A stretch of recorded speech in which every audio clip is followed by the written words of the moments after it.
Ethnological exhibitions, sometimes called human zoos, were public displays where people, usually from colonized or non-Western societies, were put on show to educate or entertain Western audiences. These were not metaphors.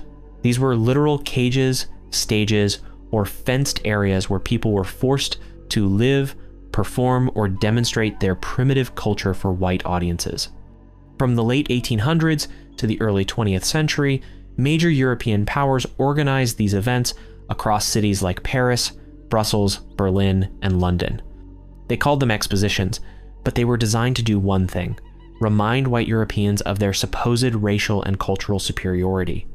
They would bring in hundreds of indigenous people from Africa, Asia, the Americas, and the Pacific Islands, strip them of dignity, and parade them as spectacles. In the 1889 Paris Exposition, France built a full-scale Negro village with over 400 Africans on display. Crowds gathered to stare at them like animals in a theme park. Children pointed. Scientists took notes. Photographers captured their image for postcards.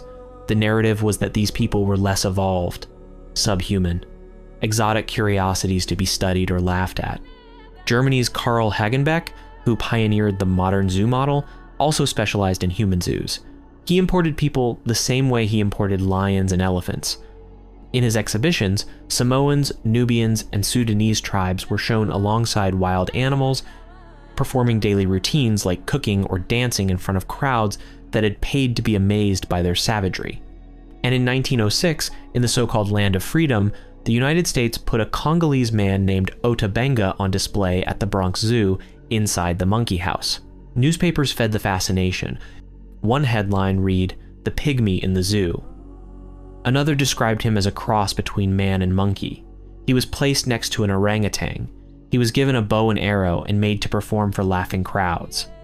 When black clergy protested, the zoo doubled down, calling it science. Ota Benga had been kidnapped from the Congo Free State itself, a nightmare under King Leopold II of Belgium, whose private colony was responsible for the deaths and mutilation of millions. Ota eventually took his own life, years later. He never made it home.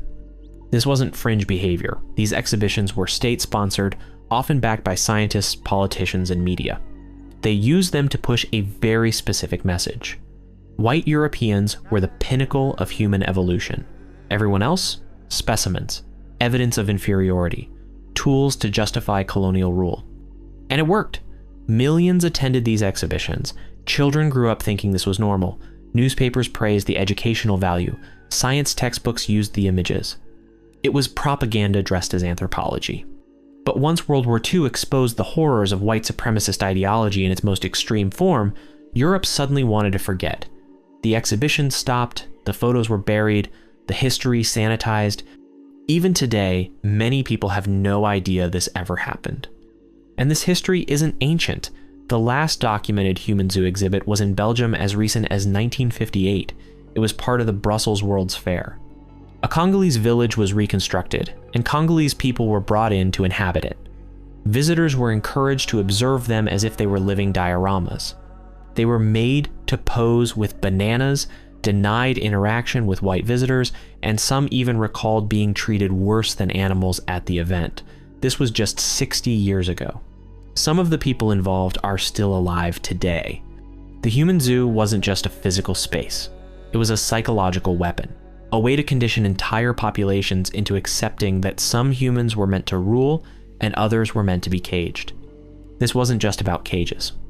It was about conditioning an entire world to believe some people belong in them. And if you think we've moved past that, look closer.